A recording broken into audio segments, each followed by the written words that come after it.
Hi, I'm Londyn. Nice to see you all here. Just a little bit about me. I go to Johns Creek High School, but yeah, go Glads, you better. And then I also do enroll at Georgia State University, so that's fun too, I guess. But before that, I went to Perimeter Christian School, was a Perimeter kid, go Eagles. And yeah, so that's kind of my background. I've always been here since the womb essentially. And basically, I'm going to start when I was younger. So when I was like 10, 11, around third and fourth grade, my family's health issues started, kind of, in my brain, I guess. So my family, some of you may know, some of you may not, has always struggled, well, mainly me and my dad, I'm not going to lie to you. So we've always struggled with health issues. I'm not going to get into each one specifically because that would take me an hour. But we have a bunch of health issues, and my 10-year-old self didn't know how to handle that. Like, what was I going to do? And that's kind of where my curiosity for God began, kind of where my faith started. I don't have a particular day, but at some point within my dad and within me, I realized that I can't stand firm alone in the midst of chaos, that I need somebody to hold my hand. I can't be surrounded with chaos and find my footing alone. I need somebody's footsteps to go before me. I need somebody to follow. And yeah, that's basically where my faith started. So moving on from there, I mean, everyone has struggles, and I'm just going to name a few of mine here. So a few of my struggles are with me having health issues, all sorts of types. I felt like my whole life I was failing in that category. That because I couldn't control what happened to my physical body, that I wasn't good enough.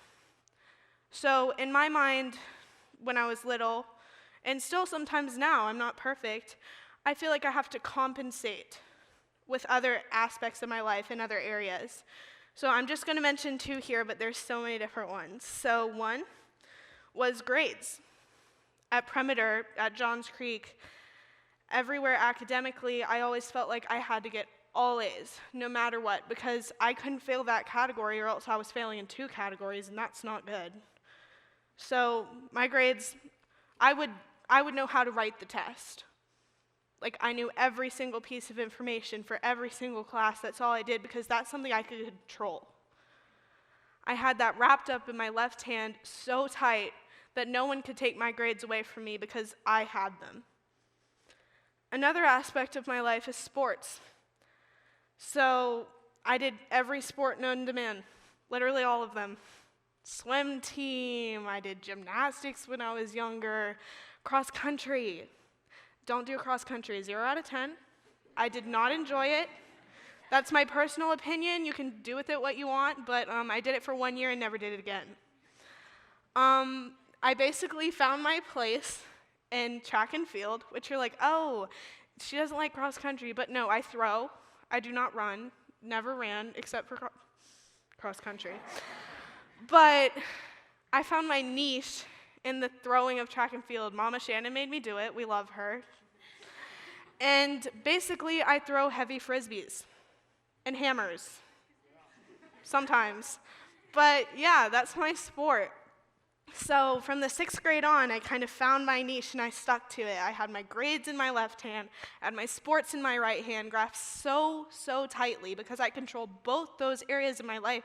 So if my health was failing, at least I had two things that weren't. So now we're going to skip ahead. So going into high school, going into Johns Creek, took all the hardest classes I could, honors and AP classes. Going into my junior year, me being me, decided to take no electives. Don't do that. Do not do that. So I took 2 maths, 2 sciences, all honors and AP classes because this is the year that you get into college, right? Like, this is it. Junior year, your grades matter. And that was so wrapped up in my hand. I had control over it. I had it all. And then in the sports aspect of my life, I was on a club team in Marietta, an hour away from here. That was interesting. It's like a 4-hour excursion if I'm trying to get over there. So I would go literally 5 to 6 days a week to Marietta to throw hammers. So that was fun. And then I also did high school track and field. So I was all up in the track and field world, and I had both the teams in my hand, all my grades in my hands. And that's kind of where I stood November, December, January of my junior year, But now I'm going to dive a little deeper and tell you a quick story. It's part of my testimony. If I told you my whole testimony, we would be here for hours. So I'm just going to tell you this one story. So basically, I'm trying to juggle my two things, both in my hands clasped tight. And one day, it was probably November, December of my junior year, I found a bump on my face. And me being me, and my family being my family, was like, oh, a bump. Wow, that's scary. So I was like, yo, Mama Shannon, like, there's a bump on my face. And she was like, oh, okay, we'll go to the dermatologist. Like, it'll be fine. And I was like, okay. And I mean, everyone has, like, moles that have to be removed and little stuff like that. So I was like, oh, it's something like that. So around January, I went to the dermatologist, and they were like, oh, we're going to take a biopsy of this. And it was, like, right here. And a biopsy is, like, a little test. They take a little piece and run tests on it. And then about a week, 2 weeks later, we have a surgery date. And I was like, oh, like, it's not like a little thing, like it's an actual like surgery date, so I guess this is probably pretty serious. And my mom was worried about it. I wasn't super worried about it because I had other things to worry about, my grades and my sports. I distracted myself with those things because I could control those things. Could I control this little tiny bump on my face? No. But I could control the two things that I had wrapped up in my hands. I get there on the day of surgery, and by the end of 3 days, I had gone through a 3-day off-and-on procedure for what the doctor described as a weird type of skin cancer. What the heck? Like, my brain is like, okay, God, like, that was a curveball. You really got me good there. Like, why? What was the reason? And, I mean, that's a question. I'm not going to pretend I'm perfect and say I never ask those questions, because I do. Like, I have control of my areas, but I don't know what his area is. Like, apparently that's my health, and I don't know what's going on over there. It's a mess. So I'm asking these questions, why? And all of a sudden, my tight grip on my school and my sports starts to slip. Because I had assumed, yeah, I'm having surgery, like I'll be out for like 2 days. I'm so funny because that was not the case. So I was out for a week and a half, 2 weeks, probably the beginning of the third week. And my AP classes, my honors classes, my sports, I had to stop practicing, couldn't go to the meets. I was 3 tests behind in AP chemistry, didn't know what was going on there, like, for heaven's sake. I wasn't allowed to look down. The surgeon, he said, you can't look down or else the pressure on your face, it's gonna hurt really bad. So I literally had to sit on my couch with Manch, my dog, love of my life, and literally sit there for days while Covenant Christian moms came in and out of the house to make sure I was alive. Do not watch Good Will Hunting with a Covenant Christian mom. Made that mistake. That was interesting. Don't do it. And, yeah, I was like, okay, where are we going from here? So that was about the end of February.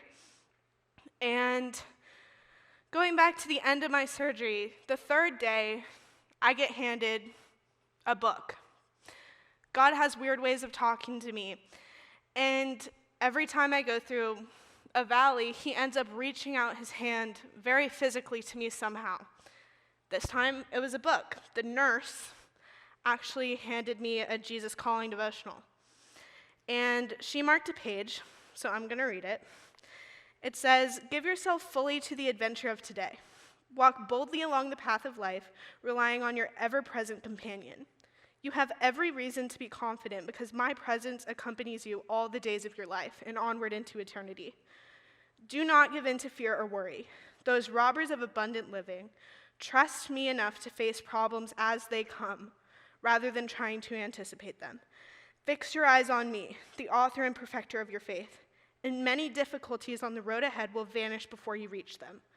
Whenever you start to feel afraid, remember that I am holding you by your right hand. Nothing can separate you from my presence." And below it, little tiny print, it says Isaiah 41:13. And that says, "For I, the Lord your God, hold your right hand. It is I who say to you, fear not, I am the one who helps you." So now we're at the end of that surgery. My hands, all the stuff I was tightly, literally holding onto so tight, gone. I couldn't hold on to any of them. My hands were wide open. My plan was gone. I didn't know what was going on. I didn't know if I was going to end up with passing grades. I didn't know what was going on. And then the world ended. Literally beginning of March 12th, the world literally ended. I was like, oh, that was really good. That was really good for me. So couldn't get those tests done. Literally no matter how hard I tried, I wasn't going to make up that test. I was going to have to let it go. We were going to have to go from there. So my hands are empty, very empty. I couldn't grasp onto anything but God. I didn't realize that till this fall. I'm not going to say oh, it was an instant thing. She handed me this devotional and I knew everything that was going on. Absolutely not. I did not. It took me months. It took me over quarantine to realize the meaning and even this little part of my story. That if I was holding on and trying to control everything so tight, where was God going to hold on to me? All my hands were full. In order for him to hold my hands needed to be empty. His plan is greater than ours.